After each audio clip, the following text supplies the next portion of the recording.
ಮಧುಗಿರಿ ಪಟ್ಟಣದಲ್ಲಿ KSRTC bus depot ಪ್ರಾರಂಭಗೊಂಡು ಸುಮಾರು 8 ವರ್ಷಗಳು ಕಳೆದರೂ ಸಾರ್ವಜನಿಕರಿಗೆ ಸಮರ್ಪಕವಾದ ಸಾರಿಗೆ ಸೇವೆ ನೀಡುತ್ತಿಲ್ಲ ಅನ್ನೋ ದೂರುಗಳು ಸಾರ್ವಜನಿಕ ವಲಯಗಳಲ್ಲಿ ಕೇಳಿ ಬರುತ್ತಿವೆ.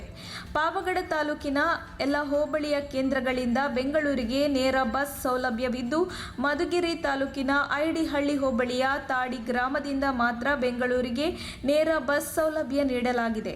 ಇನ್ನುಳಿದ ಬಿಡಿಗೇಶಿ ಹೋಬಳಿಯ ಪ್ರಯಾಣಿಕರು ಪಾವಗಡದಿಂದ ಬರುವ ಬಸ್ಗಳಲ್ಲಿ ಸೀಟ್ ಇದ್ದರೆ ಕುಳಿತುಕೊಳ್ಳಬಹುದು, ಇಲ್ಲದಿದ್ದರೆ ಸ್ಟ್ಯಾಂಡಿಂಗ್ನಲ್ಲೇ ರಾಜಧಾನಿಗೆ ಪ್ರಯಾಣ ಬೆಳೆಸಬೇಕಾದ ಪರಿಸ್ಥಿತಿ ಎದುರಾಗಿದೆ.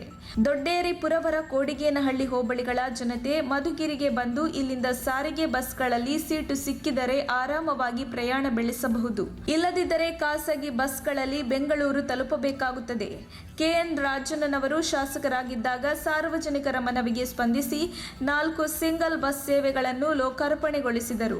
ನಂತರದ ದಿನಗಳಲ್ಲಿ ಈ ಬಸ್ ಸೇವೆ ಸ್ಥಗಿತಗೊಂಡಿದ್ದು, ಕೋರ್ಟ್ ಕಚೇರಿ, ಆಸ್ಪತ್ರೆ ಕೆಲಸಗಳಿಗೆ ಬೆಂಗಳೂರಿಗೆ ಹೋಗಬೇಕಾದ ಪ್ರಯಾಣಿಕರು ಪಾವಗಡದಿಂದ ಬರುವ ಬಸ್ಗಳಲ್ಲಿ ಪ್ರಯಾಣಿಸಬೇಕು, ಇಲ್ಲದಿದ್ದರೆ ಇಲ್ಲಿಂದ ತುಮಕೂರಿಗೆ ಹೋಗಿ ಅಲ್ಲಿಂದ ತುಮಕೂರು ಟು ಬೆಂಗಳೂರು ಬಸ್ಗಳಲ್ಲಿ ಬೆಂಗಳೂರಿಗೆ ಹೋಗಬೇಕಾದ ಸ್ಥಿತಿ ಇದೆ. ಪಾವಗಡದಿಂದ ಬರುವ ಸಾರಿಗೆ ಬಸ್ಗಳಲ್ಲಿ ಹಿಂಬದಿಯ ಸೀಟುಗಳಲ್ಲಿ ಬಟ್ಟಿಯ ಲಗೇಜುಗಳನ್ನು ತುಂಬಿರುತ್ತಾರೆ.